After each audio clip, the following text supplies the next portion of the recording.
भाई यहाँ पे ये गोट हैं, बड़े बड़े इतने गोट हैं लाला, जिसकी कोई हद नहीं। वहाँ पर हम एक जगह गए तो मैंने उनको बुलाया, यार कोई ऐसी जगह दिखाओ, हमें साउंड ऑफ कुलाची वालों को लेके जाना था। और हम्म। उसमें लड़के लड़कियाँ मिक्स थे। तो हमें सेफ़ सिक्योर जगह चाहिए थी, और पानी कहीं से लाएँ, आप लेकर आए हैं। उन्होंने हम्म। बोला, यार पानी तो नहीं है, ट्यूबवेल है, चलेगा? मैंने कहा, चलेगा, चले, करते हैं। अब हम वहाँ पे वो जगह विज़िट करने के लिए गए थे, तो वहाँ पे कुएँ भी थे कुछ। अब कुएँ मुझे पसंद हैं, पता नहीं क्यों मुझे अट्रैक्ट करते हैं। मेरी ये ख्वाहिश है, वो रह गई है अभी तक, कि ऑलमोस्ट 200-250 फुट का कुआं हो, ठीक है, पानी क्लियर होनी चाहिए, उसमें मारनी है डाइव, जंप मारनी है। उसमें उन्होंने बोला, एक तो हम आपको इसलिए नहीं मारने देंगे कि आप मर जाओगे, सही ये है। बहुत नॉर्मल सी बात है। दूसरा ये कि अगर आप इस कुएं में कूदे तो कुआं सूख जाता है, कुएं में कूदे तो कुआं सूख सूख जाता है। जाएगा। कह रहे कुएं में स्विमिंग अलाउड नहीं होती, कुएं में आप कूदोगे कुआं सूख जाता है, कुछ टाइम में कुआं सूख जाता है। वहाँ पे मतलब अंग्रेज़ों के ज़माने के कुएं बने हुए हैं। नॉर्मली कुएं ऐसे होते हैं, ऊपर कंक्रीट होता है, जिसमें स्टेयर्स लगी हुई होती हैं, हम्म। सारा स्टेयर केस होता है, मोटर लगी होती है, पंप वगैरह लगे होते हैं, नीचे से वो कच्चा कुआं होता है। वहाँ पे जब हम लोग सर्चिंग कर रहे थे तो एक कुआं मैंने फ़ौरन देखा, लौटे यार कुआं, मैं उसे करीब जाने लगा तो मुझे उसने, बंदे ने रोका। वो लोकेशन हम सेट करे थे, वहाँ एक ट्यूबवेल भी था। तो वो कुआं मतलब ट्यूबवेल थोड़ा दूर था। हम्म। मैं सर्चिंग करते हुए निकल आया, उसने कुआं दिखाया। वो कुआं मिट्टी वाला कुआं था, यानी उसमें कोई ज़्यादा 25-30 फुट का होगा। और उसमें कोई ना एक्सेस था जाने का, ना बाहर आने का कोई लेडर वेडर कुछ नहीं। हाँ, कुछ झाड़ियाँ वाड़ियाँ थी जो उसके अंदर, बेलें वगैरह वो उतरी थी, यानी अगर नॉर्मल बंदा तो नहीं यहाँ आ जा सकता, अगर कोई उल्टी खोपड़ी का वो कमांडो शमांडो टाइप वाली जिसमें हो, वो चढ़ के आ जा सकता है। तो मैंने उसको, यार मुझे देखना है ये, क्योंकि उसके अंदर जो है ना केव्स नज़र आ रहे थे, छोटे छोटे 2-3 केव्स थे। अब वहाँ पे पॉर्क्यूपाइंस भी हैं, ओके। वहाँ पे मॉनिटर लिजर्ड्स भी हैं, मोंगूज भी हैं, जंगली खरगोश भी हैं। वो ऐसे केव्स बनाते हैं, लेकिन उनका साइज़ थोड़ा सा बड़ा था, तो वो नॉर्मल है। और वहाँ पर मैं आपको बताता हूँ, आप मुझे बताइएगा कि मेक सेंस और नॉट। उस कुएं के अंदर मैंने देखा तो स्कल्स पड़े हुए थे, किस चीज़ के? एनिमल्स के, ओके। हड्डियाँ पड़ी हुई थी, ठीक है, मेक सेंस। अंदर बकरा, जाएगा तो वापस नहीं आएगा, सही है। बकरा, कुत्ता, बिल्ली, कुछ भी गिरा, ठीक है। अब एक थोड़ी सी अनकॉमन चीज़ थी कि कुछ बोन्स जो थी बहुत अलाइन रखी हुई थी, वो लाइक वो कोई जानवर नहीं बन रहा था, लेकिन वो जिस तरह लेग वाली हैं तो वो एक साइड पे रखी हुई हैं, सही है। स्कल्स हैं वो एक साइड पे रखे हुए हैं, रिब केज है वो एक साइड पे रखे हुए हैं। वो एक क्विक लुक देखा और नॉर्मल, वहाँ पे नॉर्मल इसके पास नहीं जाओ, मतलब क्यों, कहने लगा आपको दिख नहीं रहा। फिर मैंने नोट किया कि खेतों को कॉर्डन ऑफ करने के लिए कीकर लगाया जाता है, खुश्क, और वो इतना डेंस करके लगाया जाता है कि आप क्रॉस नहीं कर सकते उसको। आपने देखा होगा बहुत सारे खेतों के हम्म। बराबर में ना, क्योंकि इसमें कांटे होते हैं, हम्म। चोरी चकारी से बचने के लिए। उसको उससे उन्होंने कॉर्डन ऑफ किया था, और उस पर ना कलावा, पता है कलावा? नहीं। कलावा एक धागा होता है जो ये मज़ारों वगैरह में मिलता है, येलो रेड, ठीक है। इस कलर का येलो रेड। समझ गया। वो कलावे बंधे हुए, धागे बंधे हुए, और कुछ कपड़े शपड़े बंधे हुए। उन्होंने बोला, यार हमने इसमें पढ़ाई की हुई है। मैंने क्यों?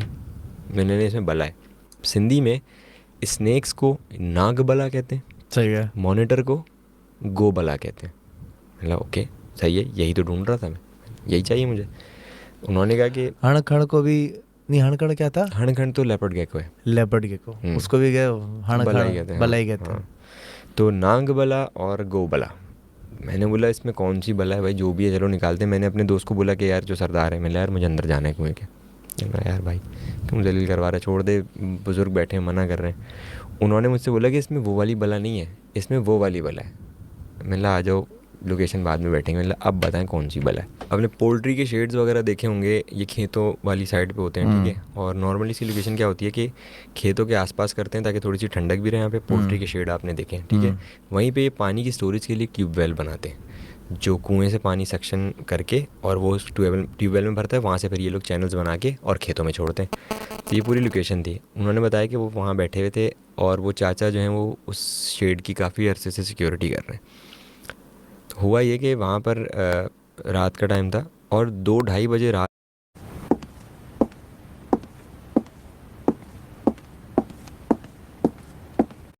हुआ ये कि वहाँ पर रात का टाइम था, और 2-2:30 बजे रात जो है ना, गोठों में मिडनाइट होती है, क्योंकि ये लोग फजर में उठ जाते हैं। सही। 8-9 बजे सन्नाटा, सही है, सो गए। तो अब वहाँ पर एक इनका एक साइन होता है कि अगर मुर्गियाँ एक साथ बोलना शुरू हो जाएं तो कोई वुल्फ, कोई जैकल, कोई फॉक्स वगैरह है जो कि शेड से मुर्गियाँ मुर्गियाँ पकड़ने आते रहते हैं वहाँ पे। हम्म। तो वो चाचा बता रहे थे कि 2-2:30 बजे का टाइम था, आधी नींद में था मैं, तो अचानक मुर्गियों ने एकदम शोर शराबा करना शुरू किया तो मैंने टॉर्च मारी, तो उनके पास एक स्ट्रीट डॉग भी था, स्ट्रे डॉग, वो भी भौंक रहा था। उन्होंने शेड की तरफ उठ के देखा कि कोई भेड़िया वेड़िया इस तरह का तो कुछ नहीं है, देखा तो मुर्गियाँ सारी, वो जो एक स्पेसिफिक एक साथ जो अचानक रात में बोलना शुरू हुई थी ना, उस तरह की से बोल रही थी।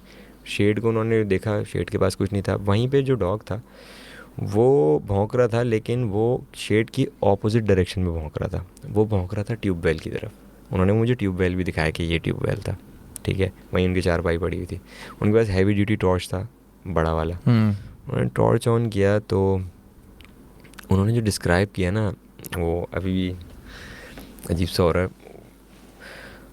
उन्होंने बताया कि एक खातून माई, सिंधी में माई बुज़ुर्ग लेडी को कहते हैं, कहने लगे एक माई थी वहाँ पे, और वो उस ट्यूबवेल की दीवार पे पानी पी रही थी एनिमल्स की तरीके से, लाइक ज़ुबान से, ठीक है। और वो कहते कि फॉर 4-5 सेकेंड्स मेरा उससे आई कांटेक्ट हुआ। उसकी अपीयरेंस इस तरीके से थी कि उसने नॉर्मल जो कपड़े होते हैं, वो नॉर्मल कपड़े नहीं थे, स्ट्रिप्स में उसने कपड़े पहने हुए थे, ठीक है, ब्राउन, डार्क ब्राउन इस तरह। सर पे उसके बाल बहुत कम थे, बहुत वीक थी, बहुत वीक, और पेल वाइट स्किन थी उसकी। डार्क सर्कल्स बहुत ज़्यादा थे। ये मैं आपको थोड़ा सा डिफ़ाइन करके बता रहा हूँ जिस तरह उन्होंने बताया था। और जो उन्होंने उसका गेस्चर बताया ना कि जिस तरह से वो बैठी हुई थी, तो वो सोच के थोड़ा अजीब हुआ। तो उन्होंने बताया कि उसने दोनों हाथ वॉल पे रखे हुए थे और पैर वॉल पे रखे हुए थे, और वो लिक कर रही थी। तो लाइक क्रॉलिंग पोजीशन जो होती है, उसकी दोनों एल्बोज और उसके दोनों घुटने वो उसके सर से ऊपर जा रहे थे, मतलब स्पाइडर की शेप में वो ऐसे बैठी हुई थी। क्योंकि पानी पीने के लिए अगर आप नॉर्मल इंसान भी बैठे तो इसी शेप में होगा। तो जब इन्होंने उस पर लाइट मारी तो डॉग ने थोड़ा सा चार्ज किया, और उसने, वो ट्यूबवेल थोड़ी सी हाइट पे बना हुआ होता है, ठीक है, ताकि डिक्लाइन सही बने पानी का। उसने वहाँ से जंप मारी और वो भागना शुरू हो गई। तो चाचा ने उसको फॉलो किया। तो कह रहे थे कि मैंने इसको मैक्सिमम, मैं बहुत स्पीड से उसके पास भागा, और ज़्यादा, मेरे ख्याल 20 फीट का डिफरेंस होगा वो चाचा से और ट्यूबवेल का। 20 फीट का डिस्टेंस लाला मुश्किल नहीं है कवर करना भाग के। वो भागे ना, तो कह रहे हैं मुझे 7 से 8 सेकंड तक बस नज़र आई, और वो इतनी स्पीड से भागी कि मेरा डॉग उसको चेज़ नहीं कर सका। लेकिन वो जिस पोजीशन में थी वो उसी पोजीशन में भागी, क्रॉल करते हुए, लाइक एन एनिमल।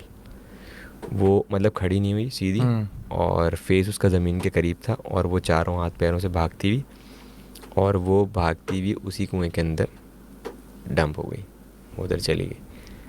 और उन्होंने कहा कि अक्सर वो बेशतर ऐसा होता है कि अगर यहाँ से, चूँकि वो कांटे बहुत बड़े बड़े हैं जो उन्होंने उसको कॉर्डन ऑफ किया हुआ है, जो उन्होंने उस पर बाड़ लगाई हुई है, कहने अक्सर हमें ऐसा होता है कि एनिमल्स के ना मतलब पार्ट्स, हाथ पैर, स्किन, वो उन झाड़ियों में रगड़े हुए फंसे हुए नज़र आते हैं,